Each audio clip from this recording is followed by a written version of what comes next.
I was talking with a friend about Windows domains, passwords, the hash attacks, legacy systems, a little bit of everything, and how once an attacker obtains a password hash, especially a domain admin hash, the game's pretty much over at that point. So that's the inspiration behind this video. What you can see here is a bit of a network map. This is my lab.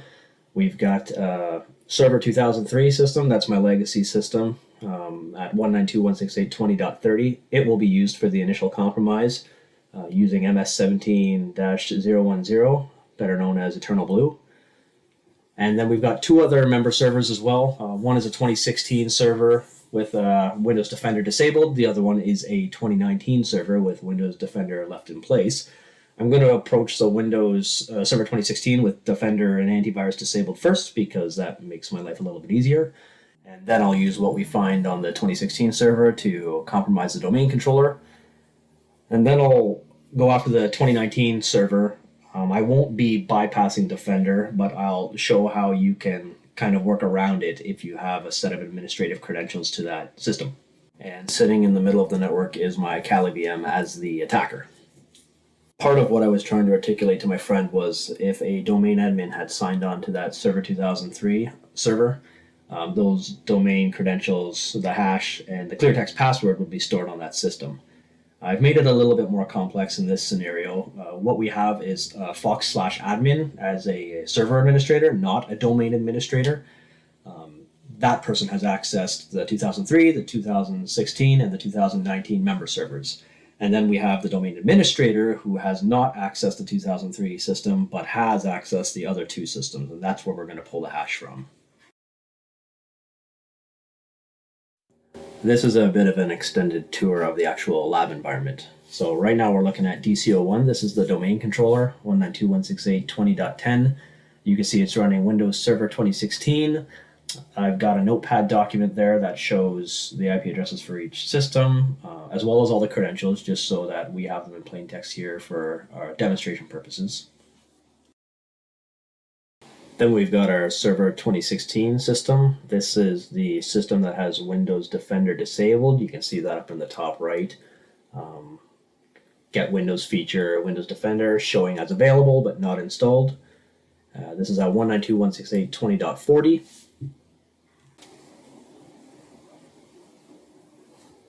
The next system here is Server 2019. This has Windows Defender enabled and installed. It is at 192.168.20.20. And finally, we have our good old Windows Server 2003 system, 192.168.20.30. This will be where the attack starts. Next, I'm going to go through some really high-level and simplified enumeration steps for the network. So I'm obviously going to specify the exact IP addresses, and I'm just going to limit this nmap down to the top 50 ports just to speed things up a little bit for myself. And what you can see running on each system is the SMB service and remote desktop, just because I've enabled it on every system.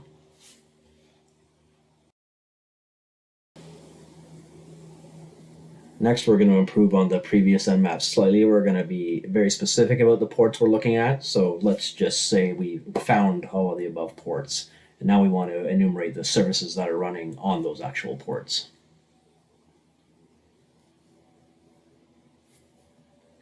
And what you'll see is nmap comes back with a good amount of information. On our domain controller, it found the DNS service, SMB running, and RDP. It identified the system as DCO1. On our .20, which is our 2019 server, same thing, it identified the appropriate services, also identified the server name as Server 2019. 20.30, which is our 2003 system, it did identify it as a Server 2003 system. And then on 20.40, which is our 2016 server, it identified it as Server 2016, all on the Fox domain. So now we have information on the servers, their IPs, what they're running, what domain they're on, and this will allow us to further exploit the network. And since we know all of these servers are running SMB, the next thing we're going to do is actually ask Nmap to look for SMB vulnerabilities.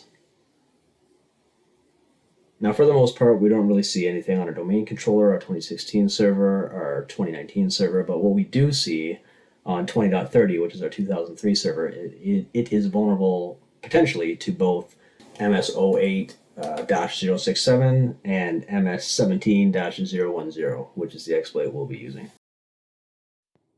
After I get some prep work out of the way, I'll create a little notepad there on the right. We'll start the Metasploit framework.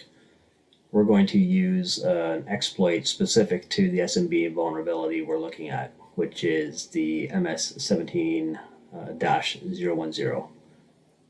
We're going to use the PSExec version of this. Here I am just showing some of the information about the exploit.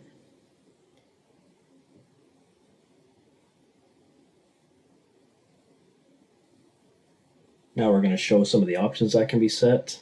The ones we're going to be looking at specifically will be the remote host, so our host, the local host, L host, and then we're going to switch up the payload slightly.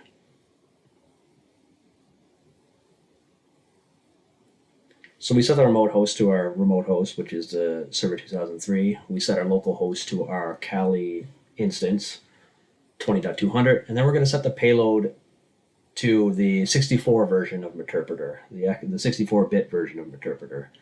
This is important when it comes to running Kiwi, which is the Mimikatz extension within Meterpreter. If you don't set the 64-bit payload, it can run into some trouble. So you see I've run the exploit and we've got access to the system. We've dropped into a shell. You can see the server name is server 2003. We are acting on behalf of the system, and you can see the IP address there. So let's just update our notepad on the right-hand side with some information. So now we load the Kiwi extension, which is the one I was talking about. If you were using the 32-bit version of Meterpreter against the 64-bit system, you'd run into issues at this point. But with this Mimikat command, log on passwords, you can see it dumps the stored credentials right there on the screen. And lucky for us, Server 2003 stores these credentials in plain text. So you can see that the admin user, not the administrator for the domain, but the admin user, this is the server admin, has been on this system. And you can see their password there is winter 2020. And you can see their NTLM hash. So I'm just going to put that in our notepad up on the top right. And we're going to copy the NTLM hash as well, because we are going to use that later.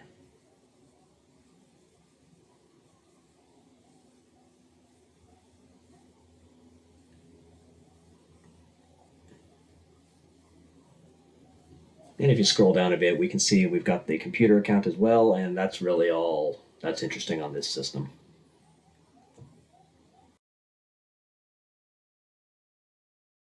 Throughout this demo, I make fairly extensive use of a tool called smbmap. It is included with Kali Linux, but I like to pull down the most recent version from GitHub. It can be used to do enumeration, specifically for pen testing, upload, download files, all using the SMB protocol.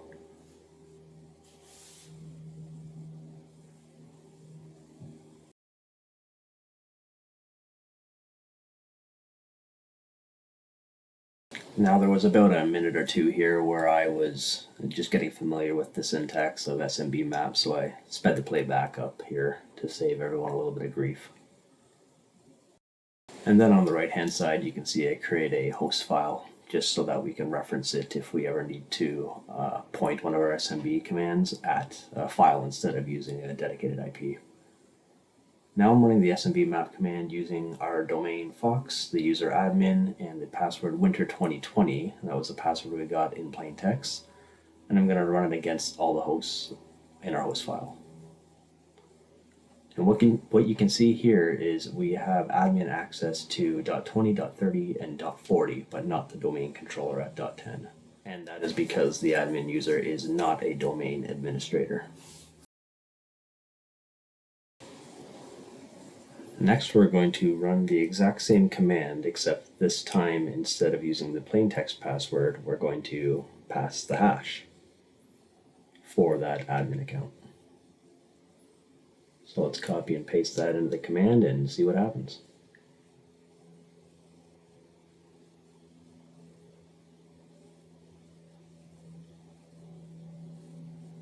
And just like before, you'll see we have admin access to 3 of the 4 machines, but not the domain controller.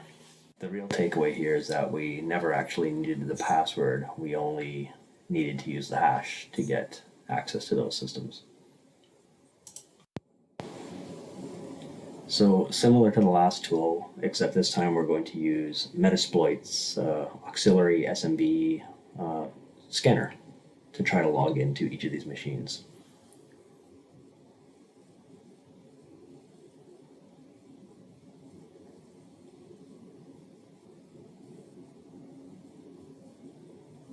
We'll set the remote host to our host file.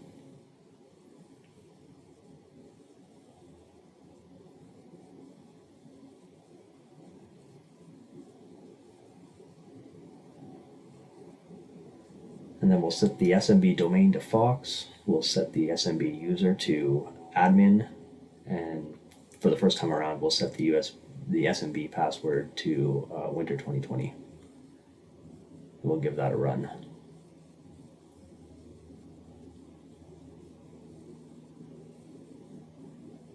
And just like the previous command, you can see we have administrator access to .20, .30, and .40.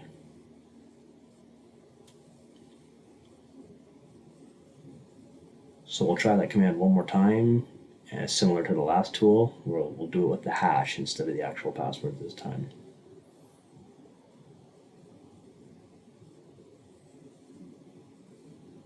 We'll rerun that, and you'll see similar results.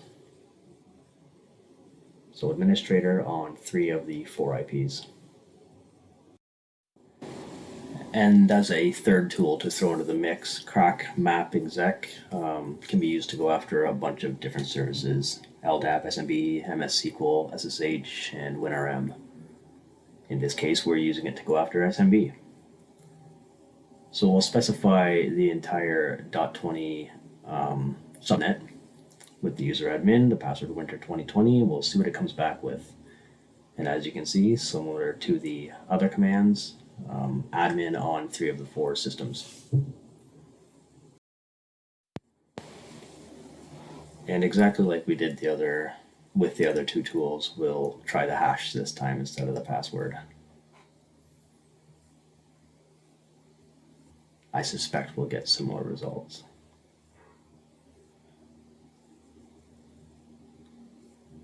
And there we go, once again, 3 of the 4 systems we have admin on. Now that we're done covering a few SMB enumeration tools, let's hop into what we can do to get access to that 2016 server. So we're going to go back into Metasploit, and we're going to use the Windows SMB PSExec exploit. And since we actually have SMB credentials, getting access won't be all that difficult.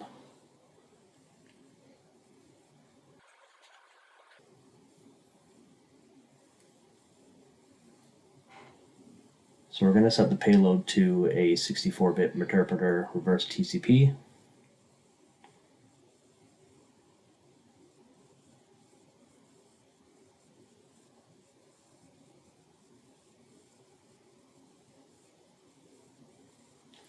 We'll set a remote host to the server 2016 IP, which is .20.40. We'll set our local host to our attacking VM, our Kali instance, .20.200. Set the domain to Fox. We'll set the user to admin. And we'll set the SMB password to our admin hash.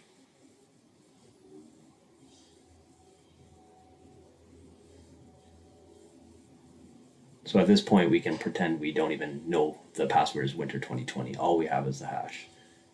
And there we go. We've got a Meterpreter shell to the system.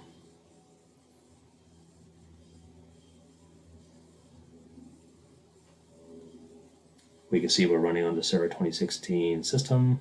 We are running as the system account and .20.40.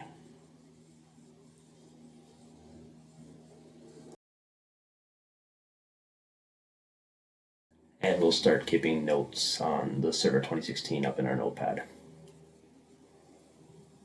Now that we have access to the Windows Server 2016 box, I'm going to rejoin that Meterpreter session. And we're pretty much going to do the exact same thing we did to get the hashes from the 2003 server. We're going to load Kiwi. We're going to run the secure LSA logon passwords command. The only real difference here is that the 2016 server does not show the passwords in plain text. But as we've discovered, that doesn't actually matter as long as we have the hash.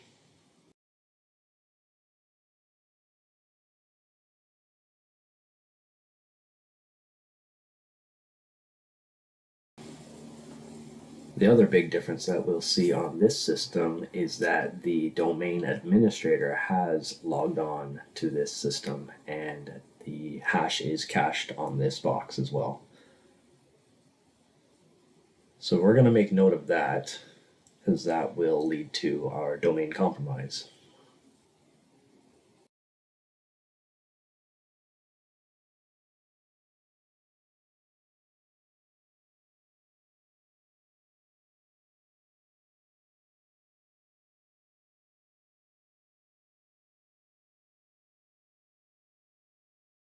And aside from that, there's not really anything overly interesting in this hash dump. Compared to the domain administrator, you're really not going to find anything too interesting.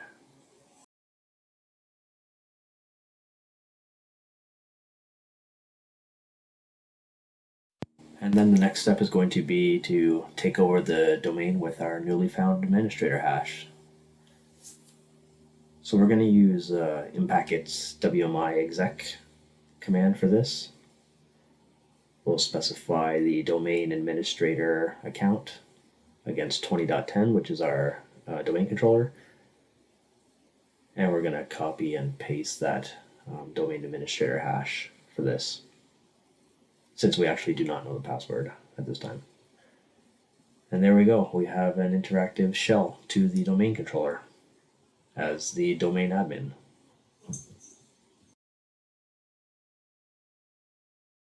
And what I like to do here, because for a lot of people, even if they see the shell C prompt, it doesn't quite hit home for them. So it's always fun to add a new domain administrator and log in as that domain admin. For some reason, when sysadmins or even security professionals see the desktop of the domain controller, that's what really drives it home.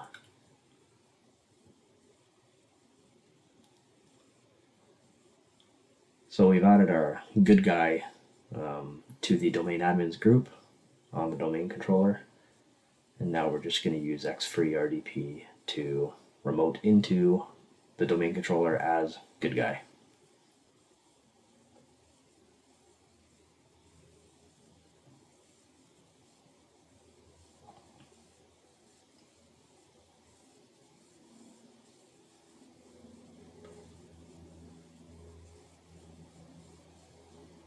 And there we go, we're on the system.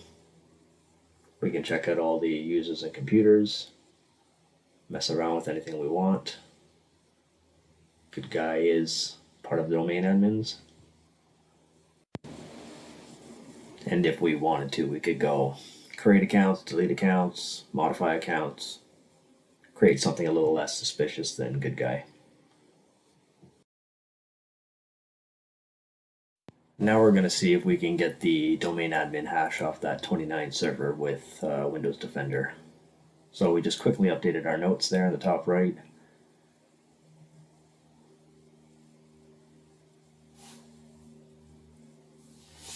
And now we're going to create a payload using MSF Venom. The payload will be meant for a 64-bit machine. We want it to call a Meterpreter reverse shell back to our attacking box. So the local host will be .20.200. We're going to use local port 80. we want it to be an executable, and we'll send that payload to revshell80.exe. And what we're going to show next is Windows Defender rejecting our revshell executable payload.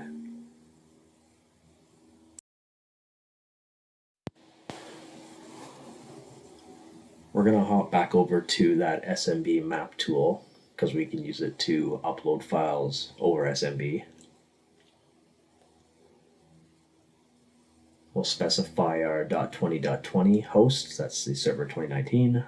Domain is Fox, user is admin, and our password hash, we'll just copy and paste that into the command.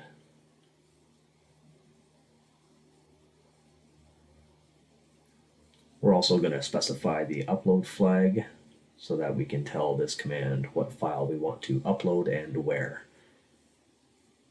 So we'll try to put this in the Windows temp directory.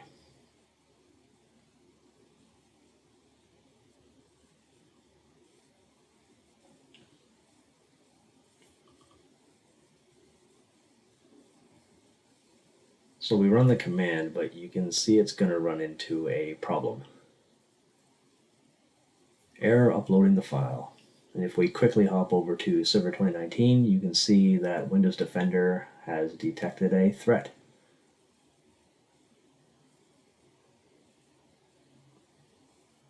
And it clearly identifies that file as a Meterpreter shell.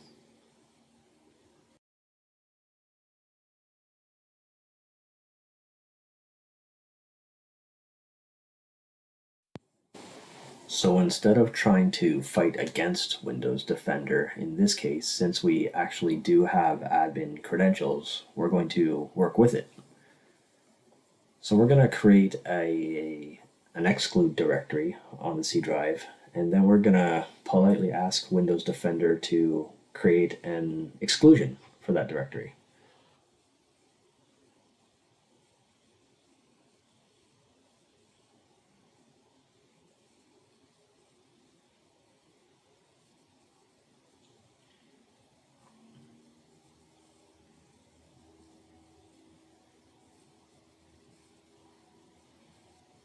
And there we go. So if we hop back over to the 2019 server, what you'll see in the Windows Defender panel, so we've got our C exclude folder created, and then inside of Windows Defender, if we go and take a look at the exclusion settings,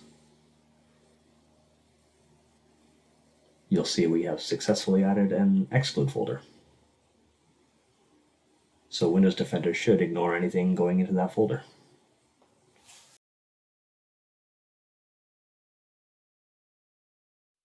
So now if we try to upload that file again into our exclude directory instead of C Windows temp, we should see the file successfully uploaded. Upload complete. Over to Server 2019, and we'll just take a quick look there to verify. And we can see our revshell 80 successfully uploaded.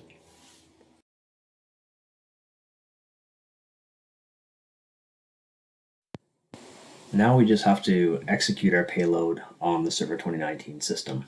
So we're going to go back to Metasploit and use the multi-handler. And this is just a system that will wait for connections back to it. So we're going to set the payload to our Windows 64-bit Meterpreter reverse TCP, because that's what we set up for our payload. We're going to specify the local host as our attacking machine, so 20.200. And we'll set the local port to 80 because that's the port we specified in our payload. So now that that's listening and waiting for a connection, we'll go back to our smbmap command to execute the payload on the Server 2019 system. So we'll specify .20.20, domain Fox, user admin. We'll copy and paste that password hash into the command again. And this time we'll specify the -x flag, and ask it to execute c exclude revshell ad.exe. And when we run that, what you'll see is the handler will kick in because the connection has called back to our attacking system. And we now have a Meterpreter shell. We can see the system information. We can drop into a shell. We'll verify the host name. And from here on out, we can execute the Kiwi command to gather the Mimikatz hashes and exploit the domain in much the same way. The other thing I had a little bit of fun with here is that if you really want to be loud and get noticed, and you have admin credentials to a system running Windows Defender, you can ask Windows to uninstall that feature for you. Now this will require a restart, and hopefully someone will notice if you're working for the blue team. But that's one way to get it out of your way. So you can see I've uninstalled that feature. The system is coming up from a reboot.